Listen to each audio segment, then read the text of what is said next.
Now we're going to hear from the students. Leah Michael and Noah Goldstein are both going to speak for us.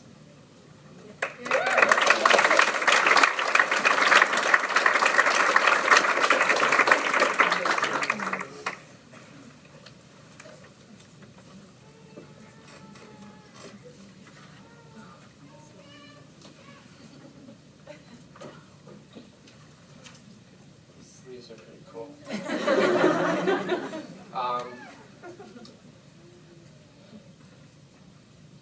It's been about 6 years since my first acupuncture treatment, which in the scheme of things isn't all that long. I got acupuncture for the first time for Bell's palsy, the paralysis of half of my face. It was really a purely aesthetic thing, but we all like to put our best face forward in the world, and it felt really important to me. Acupuncture changed my life. It brought me closer to myself, to who I am, strengthened my connection to my purpose, and landed me here today. Ironically, I never fully resolved the original symptoms that I went in for, and I stand here today still with a slightly asymmetrical smile. Every one of us has a story about how we arrived here. Some of us came to Chinese medicine through martial arts. Many of us were disappointed by what Western medicine had to offer.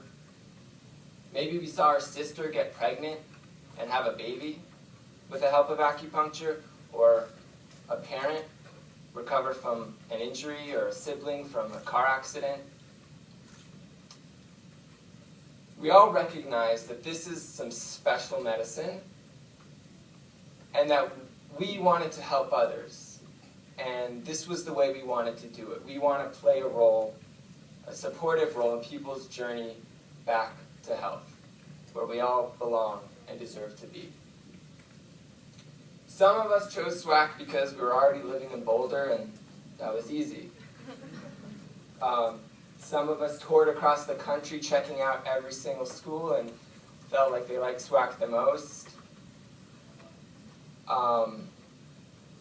I transferred here from New York when the city became too much. We have transfers from Albuquerque, from Denver, Hawaii, Florida.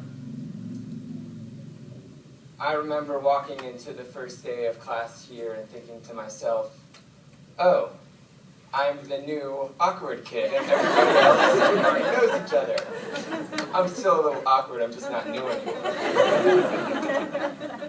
Then Koji came over and greeted me and welcomed me in, and slowly and surely this collection of awesome people that make up our class befriended me and welcomed me, and just as we would any other person, because that's who we are, that's how we roll.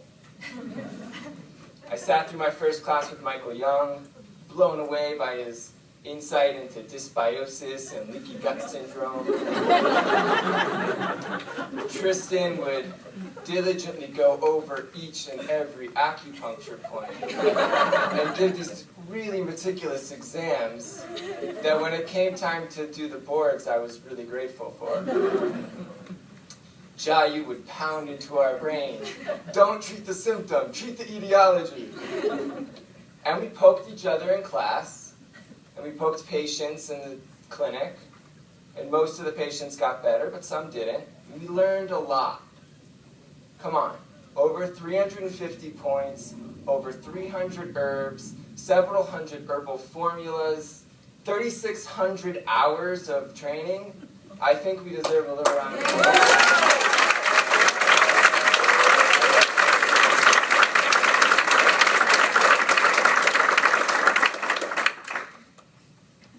Now, we move into the unknown. First, we must take pause to rest, to recollect, replenish ourselves, reflect, and then, no doubt, we'll stand up tall, connect to our willpower, acknowledge our fears, recognize our wisdom, and with guile and gall, we'll muster the courage to start a practice, to treat our first patient without a supervisor, then the second, and then the third, and it's going to feel awesome. And there's a couple of things I hope we can all remember as we head out on our own. This medicine is incredible. It's so powerful and diverse in application, and we happen to be in the midst of a changing of consciousness that is going to create endless possibilities. We live in a time where our medicine can be magic and science, not either or. Our medicine can speak so many languages, and we've learned how to speak so many languages. We can speak biomed, hormonal pathways and neurons firing, and we can talk in the words of a shaman and penetrate through matter and into the world of spirit. We can talk about IBS or spleen shishu. We can say that an herb is a diaphoretic or that it releases the exterior. And that's good because it's both. We can hold one perspective in each hand and work with each patient accordingly.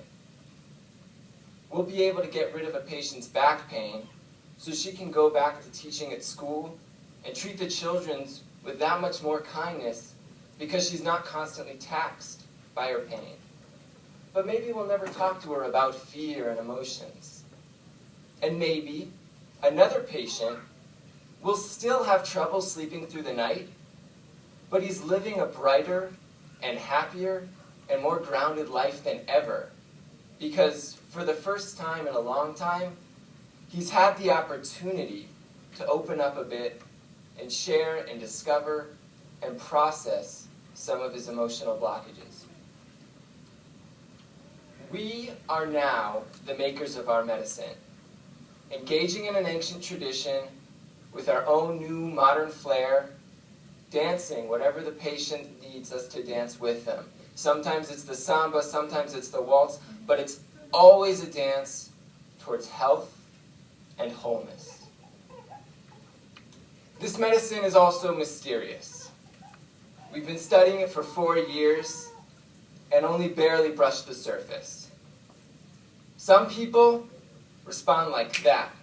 Bam, they're better, and it's great, and we're happy and they're happy. And some people, they don't see any changes for weeks. And eventually, maybe they even stop coming. And we don't always know why. But it's not just this medicine that's mysterious. It's healing and life. And sometimes we're going to have to learn to sit with the mystery. This medicine came from people who watched nature and earth. We still have a lot to learn from the natural world. And our recent understandings of ecosystems teach us that diversity is the key to resilience. If we look at the world around us, we'll notice, if we pay attention, that there are all these different plants and animals doing all these different things, making sure that the balance of resources in a given ecosystem is flowing and growing.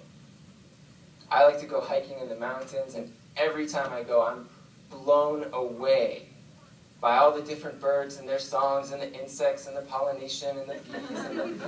It's amazing. And what I'm trying to get at is that when we step out into the world, we should remember to be free to be ourselves, filling our own unique niche, bringing a balance to the ecosystem of humanity. Some of us might be like honeybees, buzzing around with a communal mentality, pollinating many flowers of all different shapes and sizes, and producing a sweetness in our community. Others may be like a moth, attracted to only one unique, particular, specialized orchid, and that too will bring a tremendous beauty to their community. Without honeybees, the world wouldn't be complete. Without moths and orchids, the world wouldn't be complete. Without each and every one of us, the world is not complete.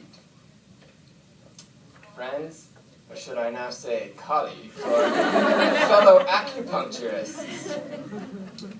I think I speak for all of us when I express a great gratitude to be living on this planet full of an abundance of life, in an era with an abundance of information, and to have access to the resources to acquire a very unique and very powerful set of tools that will allow us to transform individual lives and hopefully whole communities for the better. I want to say thank you to our teacher and staff and all of those that paved the way for us. We all dedicated our lives for the past few years to developing a strong foundation to be pivotal members in our communities. Our hard work and devotion and the fact that we're all here together today are proof of our ability to persevere and achieve what we've committed to. Now, let's go out there and heal the world.